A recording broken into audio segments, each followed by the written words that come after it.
Easter 2024. So, welcome to my channel. If you're new, I've got 3 daughters.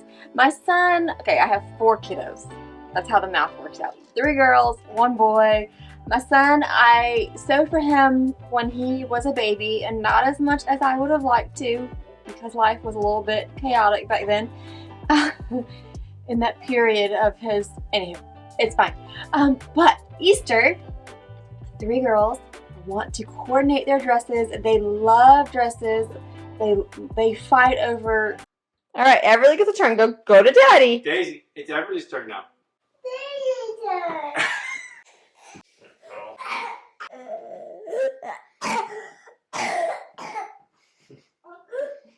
It's a good thing.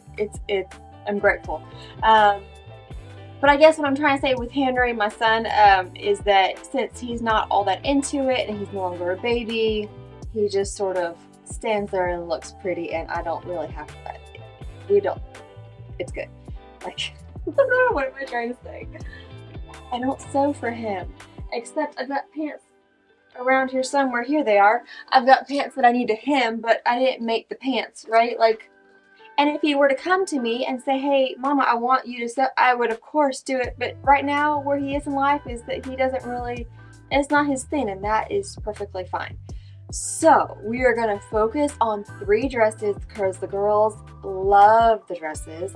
The bigger the skirt, the better. They fight over them. They love twirling them. And with all of this in mind, I mean, how do you design stuff, right? Like sometimes you can take a button and have like a whole collection of clothes. Like the button leads to a whole dress. That dress leads to more. From a little button, okay? On the flip side, you could take a big concept and then figure out how to translate that into a garment. And that's what I think I'm going to be doing this year for Easter. And the big concept is, drum roll please, what's it called? Mayday. Is it called Mayday? The whole maypole thing, the Dutch. Oh my gosh. I wish I was more cultured. Y'all, I'm working on it. I'm looking into history and trying to culture myself. I understand. I don't mean to be ignorant about life. It just, here I am. Here I am. I found myself in this boat and I'm working to improve myself. Anywho, I wanted to wear this dress, but like I feel like, I mean, you see how baggy it is? I made this back when, isn't the back neat though? I know, squirrel. Not to like toot my own horn, but I made this back around when Henry was a baby, I want to say, and I've lost a little bit of the baby weight, but so here we are. It's okay. I just like it's winter out time, and I had the dress, and it was kind of calling my name, and I was like, oh, that'd be fun. And now I'm like trying to not bring attention to the fact that the bodice fits like garbage. Although I've just said it. Look at the size. Look at the. Although now I'm pointing it out to everybody. Oh, welcome to my channel where it's a hot mess. That's the tree company. They were there. They were here yesterday, so I need to wrap up a little spiel before they get going with their chainsaws. So, okay. Oh, the big concept. Okay, so we've got Easter, and I was thinking, okay, what sort of themes, like, what, I was thinking about Easter this year, and the idea of the whole maypole came to mind, and the girls twirling around, because my girls love to twirl. It's not me trying to slap a dress on them and make them happy. Like, if they were in the boat with Henry, I would not be doing this. I'd be sewing more for myself. It's fine. But they love to get a dress with a big old skirt on and twirl around, and so that gave me the idea of it, that reminded me of the whole maypole thing, and I was like, well, where does the maypole come from? Because I don't know, because I'm not cultured, right? And then I was like, let's look into that. Well, it's his whole Mayday thing, and I'm going to be researching the history of this, and that way I can get ideas, inspiration, elements on how to put it into a dress. Really excited. Really, always really excited. Like, oh my god. Our Sunday morning milepost, a lasting impression from a foregone 1st of May. The season actually begins in March, but there was a time this day marked the true spring awakening. So there was a lot of ideas of protecting yourself from the evil eye and your churn and your busher yield, especially around May time. We have a wonderful selection of busher prints in the National Museum's collection. They're usually wooden and they have a very beautifully carved decoration. They can be stamped onto the busher and these will create a beautiful decoration on the busher. They were quite individual for people. They would have lovely designs on them, sometimes swans, thistles, different designs carved out, and they were so beautiful. But some of our butter prints are actually in the shape of an eye. And this was, especially when you think of May time, it's the evil eye and the protection of the busher yield. And a lot of our busher prints that are in the shape of an eye, you're actually imprinting on the busher the shape of the eye, and you want to protect your busher from the evil eye. Researching this dress, I'm pulling up the good old YouTubes and seeing what are the bits and pieces of this heritage that can translate into a dress. So there's these little butter molds, and I'm thinking these could be a sweet addition to the dress somewhere. Some other pieces to the puzzle? Well, ribbon. Lots and lots of ribbon. I knew I was going this Maypole, May Day, this whole route during my last trip to the fabulous Farmhouse Fabrics for their Gab and Gush. Always a good time there, and yes, I got all the ribbon. So our pieces are now these butter stamps, all the ribbon, and what else? Well, this really sweet lace insertion. I also know that I want a full circle skirt, like 360. I want 360 degrees. I want all the degrees for that full circle skirt. And I happen to have a pattern from the Cut Garden dress that I drafted a few years back that'll serve for the younger two girls. That'll, since that pattern goes from sizes 1 to 4. And for Audrey, my plan is to draft that one up. Draft one up that'll be her size. You get my drift? So taking 3 of those butter molds that stood out to me, they just sort of called my name, and I'm thinking that that'll be a good way to blend some ribbon onto the skirt. So the puzzle is starting to come together. I print off those designs in sizes that I think will be proportional on the different size skirts, and on we go, on Eva. Oh, and the materials. So for the lining of the skirt, my plan is to use white satin batiste. I love the sheen of that stuff, and I think it's going to look great. Like the body is going to look great using as an underlining with the organdy, which is going to be the top of the skirt, and the top of the whole dress. Organdy will be the top surface, and then the lining of the bodice will be some of this pinstripe fabric. Some more fun pieces that we can incorporate into our Maypole puzzle. Well, we've got floche and beads. All the beads and crystals feels like a perfect opportunity to add a bunch of sparkle. So I transfer the various designs and get to embroidering.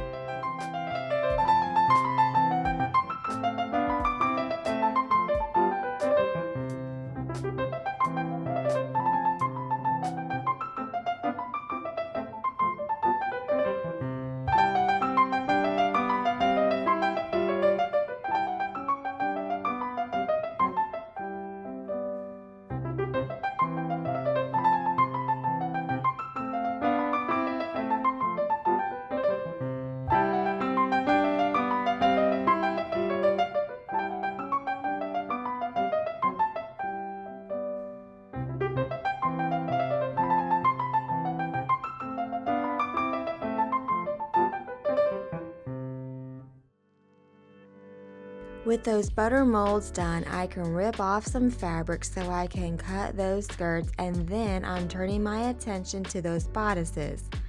My first thought is how to incorporate more swirls, like just inspired by all those ribbons on the maypole onto the bodice.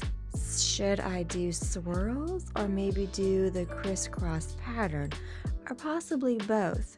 That sounds like things might get wild and crazy up in here. I take some ideas from online and then play around with them on my computer. Now that I have something that I think could be fun, I'm transferring it onto the bodice of Daisy's dress.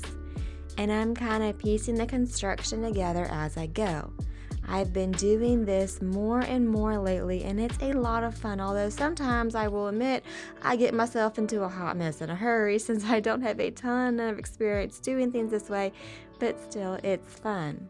Now that I kind of have the bodice joined, it's joined at the shoulder seams, but I haven't cut out the raw edges of the bodice yet since I want the extra bits as I play around with this design. I'm taking that lace and having it follow the lines, playing around with it and seeing how it actually lays. Just because you got it drafted up in the computer doesn't mean that it's going to turn out the same in real life. Initially, I based the lace in place by hand, and I'm thinking that's good enough to, move on to pin stitching it in place. And I'm choosing to do the pin stitching by hand since that'll allow me to introduce some more color in the way of flourish. But alas, the lace is moving around too much. I guess my basting job has left some to be desired. Maybe one day I will know what I am doing, but clearly that day hasn't arrived yet. So I used my sewing machine to save the day, stitching down those edges of the lace, and now the lace is staying in place as I apply the pin stitching. Hip hip hooray, I know it. Do a little happy dance.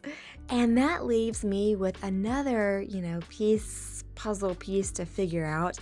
Feels like something is missing to pulling this whole idea together. I've just got this lace insertion strip that have been pin stitched down with flourish. So I'm flipping through some of my embroidery books searching for something that pops out at me, and I'm thinking this little number is gonna do the trick. So armed with all the beads, how neat is this interpretation? I've been saying this for a while now, but embroidery designs are just shapes. Just see them as shapes instead of designated. Oh my goodness, my pronunciations. So embroidery designs are just shapes. See them as shapes instead of designated stitches, as this will create, it'll just give you creative freedom. There's no stitching police, right?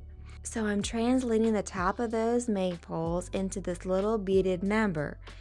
So that's why I am trying to fold her down into place at the top of the bodice area. But yeah, unfortunately the bodice got stretched out a little bit out of whack when I was doing the pin stitching by hand in the areas on the bias due to this design. And my lack of ability.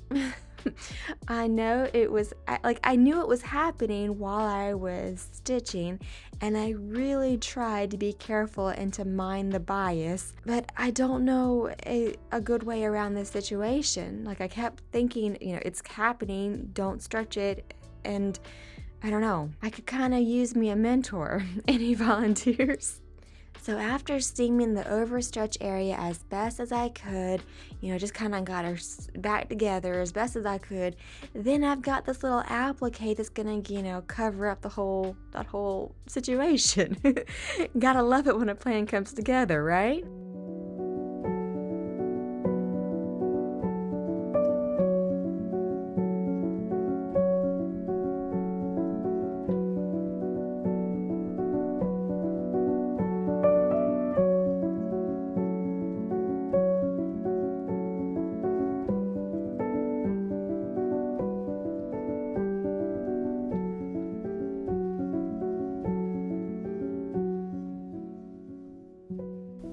So I finished the bodice for Daisy's Easter dress. I hope I'm in focus. I'm trying to see where the little square is. Anyhow, learned a bit along the way. Overall, I'm happy with how it turned out. I kind of took an interpretation of how those what do you call them, ribbons? Ribbons, how those ribbons come together and do the weave around the maypole. I kind of got an interpretation of that, and then like there's that top to the maypole, and I did the little beads for that, and so, you know, hand embroidery, I love hand embroidery. I understand though how some folks can shy away from it, like if they haven't developed the skills for it yet, or what have you, or maybe time or things of that nature. So beads is a great thing to fall back on. Simply look, and I've tried to convey this in the past, of like, embroidery designs are just shapes, you know, especially on my cut garden, that pattern, I remember saying in there, like, these are just shapes. Like, I don't actually want to tell you the stitches to use because I don't want to limit your creativity. Look at these things as just shapes. They're just places to put pretty things, right? And the pretty things can be embroidery stitches, but they can be beads, they can be buttons, they can be, you know, whatever. So that's what I did for like the interpretation of the top and the maypole in the center of this bodice. I did run into some issues. So when I was doing the pin stitch by hand, so I did this by hand, that way I could use, you know, flourish and have it be colorful, with the idea of taking, you know, the ribbons and the color and all that sort of stuff. And I knew it when I was doing it. I saw it happening, and I was trying to like do my best with not getting the fabric out of whack. But when I was doing the pin stitching around the areas, when I got into the bias of the fabric, I could just see it starting to pull out of whack, you know, just due to the biased nature of how fabric works. And so then that means that like the neckline around the, you know, the center of the bodice kind of got, so what my solution was to kind of like put some gathers and ease that back in, that way the shape of the bodice overall lays flat. And then I just sort of lucked out because I was going to apply, you know, this beading fabric, or the fabric with the beading on it, so it kind of just covers up, you see what I'm saying? It covers up the gathers that corrected the fabric being pulled out of whack. So, you know, you gotta love it when a plan comes together. It all just worked out, and that's fine. But taking the lessons that I learned from this, I do like overall how it came. I love the pin and the you know, all the pin stitching and the ribbon and the movement and things like that. But I'm gonna switch it up for the next one. I am sitting there thinking, I am taking an interpretation of this maypole. Why don't I just try to do the maypole? Like, there's a brilliant idea. So that's what I'm going to do for the next one. Who is the next up on the list? I've been debating if it's going to be Everly or Audrey, and it feels like a life decision. Like, why is that? Why is that with life decisions? You're like, oh, I'll just do this. But then, like, you're at the grocery store and you're trying to decide between, you know, broccoli and asparagus, and it feels like a life decision. Why? Am I the only one? Am I the only one? And then do you just indulge and get both the broccoli and the asparagus? You only live once, right? Y'all, I'm telling you, there's a long list at why I am fun at parties. It's just, anyhow. Suspense, I know it. I went ahead and started working on Audrey's dress. And I'm thinking about putting this little number together a little differently from Daisy's dress. Might be walking a little bit on the dangerous side, but I'm gonna cut her bodice in one piece. This will allow me to avoid those shoulder seams. And if you've been, you know, I like to avoid seams. It just makes me happy. But it does mean that those center back edges are going to be laying on the bias.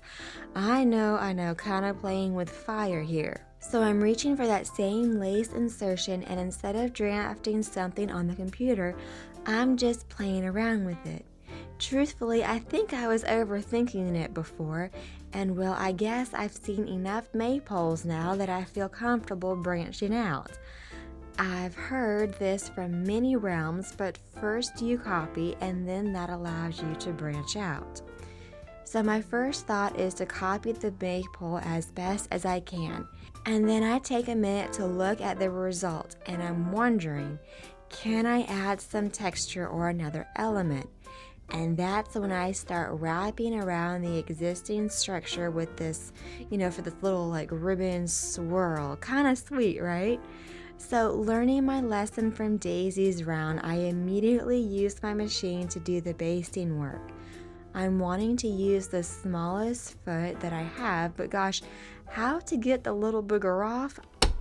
Crisis averted, I just sew as much of that flat part of the insertion lace down as I can. Of course, I'm working around that little ribbon, like that swirl number. And now then, prepping that skirt. So first I'm making those 60 degree angle sections. So 0, 60, 120, 240, 300, 360, that's 6. And 6 is the magic number since I made 6 butter molds. I made 6 butter molds since, well, I don't know, I thought it would be a fun number. I just thought it would be fun. It sounded like a good number, and it seemed to be spaced evenly, like nicely around when I was thinking things over in the computer. So to connect those butter molds together in a fluid design, I'm quite literally going to string them together. Stringing them together with all this beautiful ribbon thanks to the whole maypole theme. I know it, mind-blowing designer skills over here. I'm wondering if braiding the ribbons together would be a fun way to add additional interest, and truthfully, it feels like a moment I've been preparing for a few years now. But the braids, they just aren't going well around the curve. So instead, I just pin them around to create some fun swirls. And I pin those ribbons in place, taking down the butter molds, and then I've got the whole skirt together. Well, at least the right side. Obviously, this is a bit sheer, so I'm using some satin batiste to, as the much needed lining for the dress. And having 2 layers allows me to create a placket by sewing them together, which I find to be a very nifty way to do that. I really like playing that card when I can. Now then, the bodice is getting stitched to the skirt, and finally those swirls. They aren't laying so nicely when the dress is hanging, so I pin the swirls around where I like them to stay and then tack them down in place, which gives another opportunity to bring more sparkle to the equation. Right? Gotta love it. Gotta love when a plan comes together. And for that belt, I am revisiting the idea of braiding the ribbon, and this time it works out.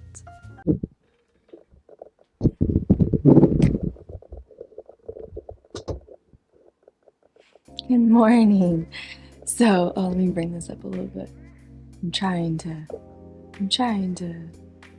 do and bring this light around. All right, so it is the morning of daylight savings, and in a country where it feels like nobody can agree, well, not nobody, but it feels like as a country, there's very few topics we can all agree on. Actually, I haven't been watching the news for like a year or so. I don't remember. I don't jot this stuff down, but it's been really nice. It's been really, really nice. Not watching the news. If you need, gosh, hold on. Is it better? Possibly. Maybe it's a little better. Okay. So yeah, it's been so nice. Give it a try. Anywho. What am I trying to say? Oh, in a country where we can barely agree on anything, it feels like daylight savings to do away with that. Like, we could all agree that we don't want to be shifting an hour and then an hour and then an hour every 6 months. But alas, here we are. So it's the morning of that. Yesterday, it was a rough day on my stomach. I contracted SIBO. I want to say it was like the fall of 2022. And then all of 2023, I was dealing with it, developing, and then trying to deal with treating, like having to realize what it was, and then dealing with treating it. And I'm still on the process of treating it, but I do seem to be on the upswing. So, but yesterday was just a rough day. It's, anything else with progress, it's like 1 step forward, 2 step backs, 2 step forward, 1 step backs. progress is not linear, all of those good things. And I think it's natural to reflect on stuff when we're coming up to springtime. I'm working on Easter for 2024. That's the year we're in, right? Like, has anybody else gotten to the age where you go to write down the date and you're questioning the year? Like, when did I get that old where I question what year I'm in when I write down the date? Anywho, so working on Easter, I think it's a natural thing to reflect on life in springtime. I mean, spring is just that rebirth of life, all the flowers and the nature and just, the spring equinox. One day I'll figure out how to speak English. Maybe one day I'll figure out how to speak French. Technically I took some classes of French in high school, I grew up in Florida, and part of the scholarship program they had there for college was you had to take a couple years of a foreign language, and I thought French would be better than my only other choice was Spanish, and I had at that time taken some ballet, so I thought, well, I have some of the verbs down, I'll do French, and so I've been technically exposed to it since high school. I've gone in and out of periods of trying to just to pick up back on it, but every other time I've done it, I've done the school version of it, where you learn all the vocab and the grammar and then this and the that, and you can kind of muscle your way through reading it, but by no means, at least for me, I could not hear it, nor could I speak it. But this last phase of me picking it back up, I've approached it all differently. I've actually done the quote immersion that everyone talks about. I thought immersion was only an option that was available if you lived in a country or of a place that spoke the language you were trying to learn. No. So we have this wonderful tool of the internet these days, and you can just go on and listen to people, natives, francophones, speaking French all day long. And so that's what I've been doing in the last phase of me trying to learn French. And it feels like I don't know. It's interesting having goals like this because they take a long time, right? Language learning takes a long time. Anyone who says you can learn a language in 30 days is frankly full of shit. Can you learn I would like a coffee or where's the bathroom or things of that nature in 30 days? Yeah, of course. Can you have a meaningful conversation? And so, no, there's no way to learn all of the vocabulary and the all of the bits and pieces necessary for that conversation, plus all the nuances. Think about all of the expressions that you may not even realize you use on a regular basis. All of the slang, all of there's so much to having an actual conversation. So I've been this last phase of learning it, actually immersing myself in it. I started probably around summer of 2022, and I've been every day listening, and I pair it, and then I try to recall throughout my day of okay, what am I doing? How can I say this? And right now, I'm putting a needle, une aiguille, through, entre? Would you use entre? I don't know. That's between, isn't it? Et puis, dans, le tissu. There's so many things. It's a lot to learn language. My kids had given me a lot of inspiration and just tangible pieces because I watch them as they've been learning English, and they've given me pieces of reassurance and I'm on the right. But you know what? Okay, the thing with French is that I've got this sentence structure down of see spot run. We can do that as long as I have the vocabulary, the verbs. I can do see spot run sentences in French all day long. But it's the can you get me his backpack sort of sentences, because they put, so it's not can you get me his backpack, it's some mixture of those things. So they'll do can or you me, get you me, and then they'll put the his on somewhere. They'll do like an apostrophe S somewhere. And if I read it, like if I have the words looking in front of me, sometimes I can muscle through it. If I hear it, it's gone. And then of course there's no way for me to, not yet to me to put that sentence together. I don't know, are people listening, natives in French? How do y'all, or anybody, not natives, maybe it's better if you're not a native and you actually learned French. How did you get your mind to get through that phase of those sort of sentences? Because that's where my plateau is right now. So I just keep listening, and I hope I'm like, well, one day it'll happen. I mean, all the kids in French, they figure it out, right? Not in French. That's the language, not the place. All the kids in French-speaking countries, they figure it out, right? So surely I can, with enough work at it. And so I'm just sitting here in the middle of the night reflecting on life. It's springtime. I think that's a natural thing. And if you're, like if you've got lofty goals and you're wondering how and when they're going to be put into motion, just stick with it. Because what's the alternative? I also have some lofty goals of now that the kids are back into school. I am itching to get back into real estate.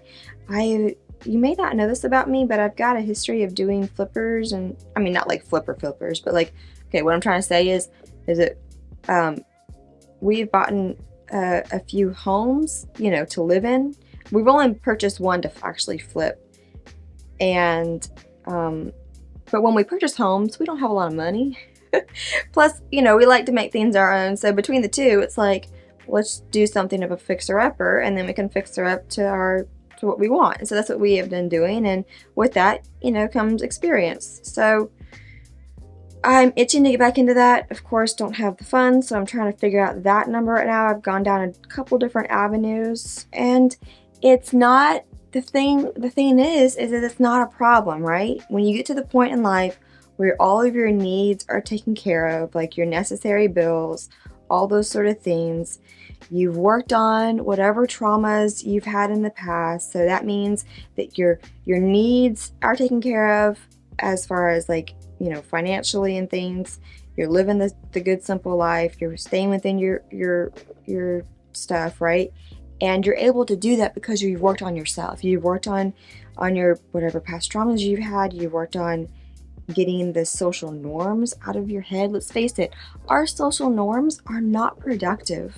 They don't get you, at least not for me, a place of happiness, whether that's social norms on how you should spend your time, what your body should look like, what you should value, all of those things. For me,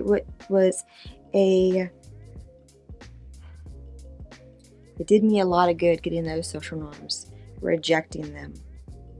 And then at that point, well, now you just get to play, right? And I'm grateful if you are at I lost my phone. But so grateful for just getting to play, because when your needs are taken care of, you've done the work on yourself. Now you're just getting to live life. You're just getting to play. And that's a really good place to be in. So it's not a problem that I don't have funding for my real estate dreams. It's not a problem that I don't have, that I haven't conquered French yet. Those aren't problems. They're just things to work towards. They're just things that you get to do because, well, frankly, you're still alive. So what are you supposed to? You're still alive. What you expect? Are you just gonna sit there and watch the paint dry? You're like, no, you still have stuff to work towards. It's a good thing. It's a good thing for not everything to be figured out right now. It gives you something to work towards. One day I hope to be back into real estate. One day I hope to be fluent in French. And actually I've been working on Italian. I'm working on Italian since the fallish of 2023, somewhere around there. Summer, fallish, late summer, early fall, somewhere around there of 2023. So, it's just good stuff to work towards. Here are the birds right now. It is new 5 o'clock time, old 4 o'clock time. when I get into these sort of like, it's okay, you haven't had life figured out, I focus on being grateful. That kind of recenters me. I also get my face together more earlier than later on those days. You know, it's the days that, like I said yesterday, my stomach blew up on me. It hurt. It still hurts. It feels like it's been punched by, I don't know, a bowling ball or something. Someone threw a bowling ball at it. It feels like a Mack truck hit it. It's very sore from yesterday's. I ate broccoli and it was like,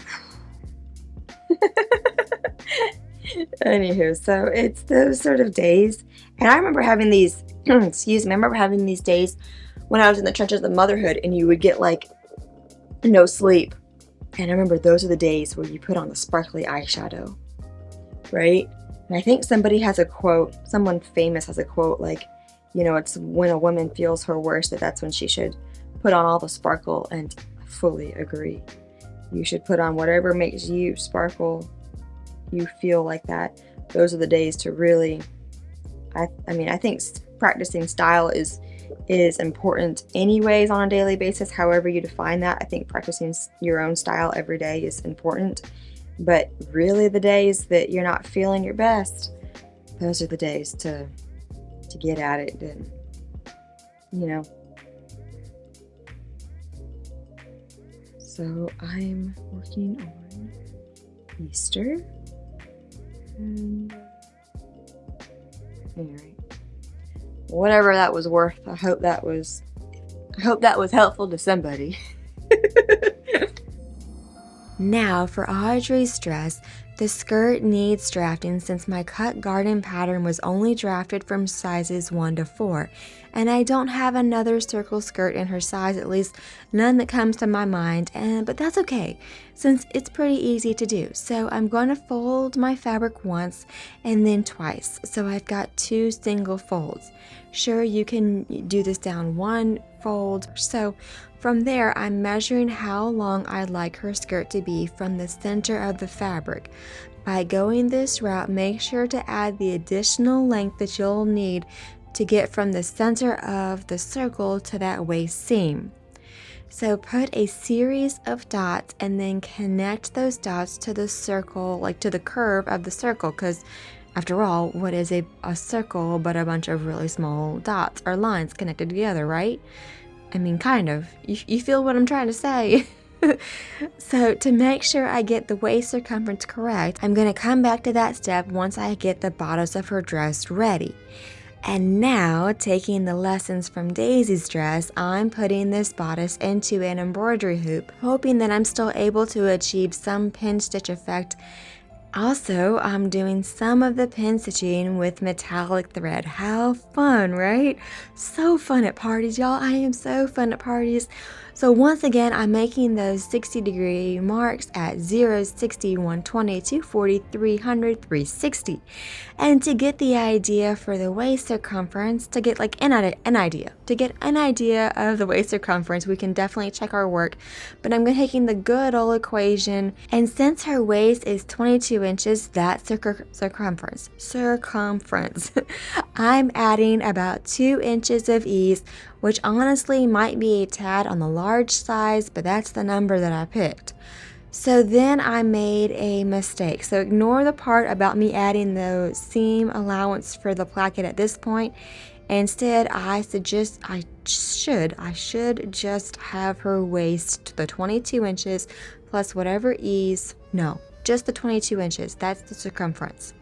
From there, just divide by some select number of pi, and that's the diameter. Sure, you can divide by 2 to get the radius.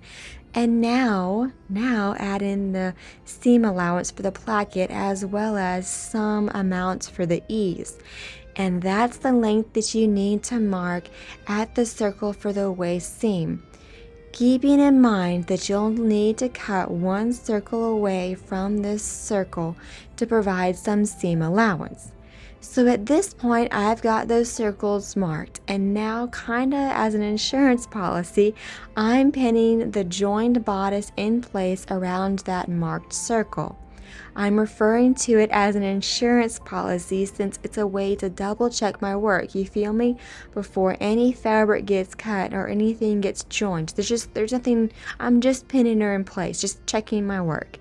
Once the skirt is joined to the bodice, I'm just adding some tulip sleeves that I drafted up, and now I can move on to Everly's sweet dress. So after having done 2 of these maypole inspired dresses now, my creative juices, they're just kind of flowing. So I am just winging it at this point. I joined some lace edging on either side of that lace insertion, and now I'm just playing around with this whole just thinking of the maypole, inspiring it, grabbing some from the heirloom world, and I arrive at this design. So after basting this lace design in place via my sewing machine, then I'm applying some purple flush as well as that lovely gold metallic thread and some beads. I finish up her skirt and some sleeves the same way as the other 2 dresses, just drafting up those tulip sleeves off the cuff. And last but certainly not least, ribbon ties. I'm using flush to create little holders so the ribbons stay in place. Happy Easter, everyone. I hope everyone has a wonderful day, enjoying the springtime and the celebration, and just happy Easter. Welcome to spring. If you have any questions, of course, put them down in the comments below, and I will do my best to answer them. And as always, I appreciate y'all for watching, and I hope to catch y'all next time.